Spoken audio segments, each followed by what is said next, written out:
உன்கிட்ட ஒரு கேள்வி கேக்குறேன். நம்ம நாட்டுல மிகப்பெரிய பணக்கார கடவுள் யார் தெரியுமா?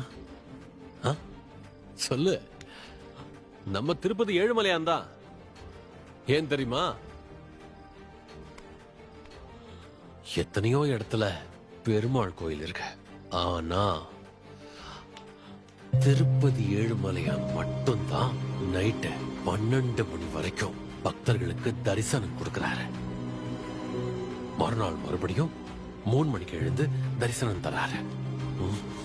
ஆனா மத்த பெருமாள் கோயில்ல மட்டும் ஷார்ப்பா 9 மணிக்கு நடைய மூடிடுவாங்க. பகல்ல ரெஸ்ட் கூட இருக்கு. இதுல இருந்து நாம தெரிஞ்சுக்க வேண்டியது என்னன்னா, அந்த கடவுளே கடுமையா உழைச்சாதான் பணக்காரனா இருக்க முடியும்.